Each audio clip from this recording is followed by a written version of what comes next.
కౌరవులు 100 మంది అన్నదమ్ములు.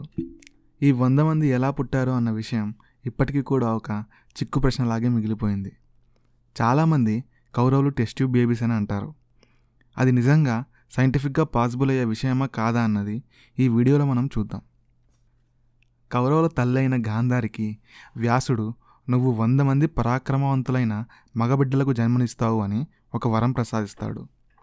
అది విన్న గాంధారి కురురాజ్యం తన భర్త అయిన ధృతరాష్ట్రుడితో కలిగిన పిల్లలకే చెందుతుందని చాలా సంతోషపడింది. కానీ గాంధారి గర్భం దాల్చిన 2 సంవత్సరాల తర్వాత కూడా ఆమెకు ఎటువంటి సంతానం కలగలేదు. అప్పటికే కుంతీదేవి పాండవుల్లో పెద్దవాడైన యుధిష్ఠరుడికి జన్మనిస్తుంది.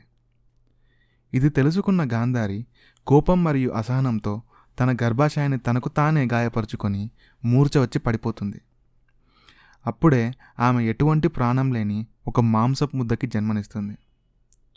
వ్యాసుడు ఇచ్చిన వరం వృధా అయిపోయింది అని ఆమె బాధపడుతూ ఉంటే వెంటనే వ్యాసుడు గాంధారితో నీకు నేను ఇచ్చిన వరం ఏమీ వృధాగా పోలేదు అని గాంధారితో ఒక 100 మట్టి కుండలను తయారు చేయించి వాటిని నెయ్యితో నింపమని చెప్తాడు.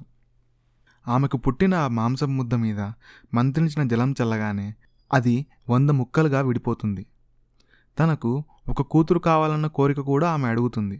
అప్పుడు ఇంకా ఒక ముక్కను వేరు చేసి మొత్తం 101 మట్టి కుండలను సిద్ధం చేసి ఒక రహస్య ప్రదేశంలో భద్రపరుస్తారు.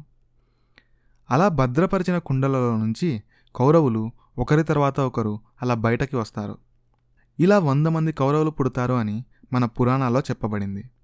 అందరూ అనేటట్టుగా కౌరవులు present day test tube babies లాంటి వాళ్ళ అంటే అది నిజం కాకపోవచ్చు.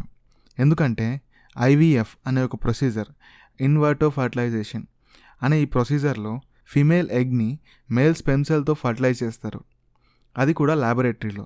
ఇంకా ఈ టెస్ట్ ట్యూబ్ బేబీ ప్రొసీజర్లో గర్భాశయం అనేది ఇంపార్టెంట్.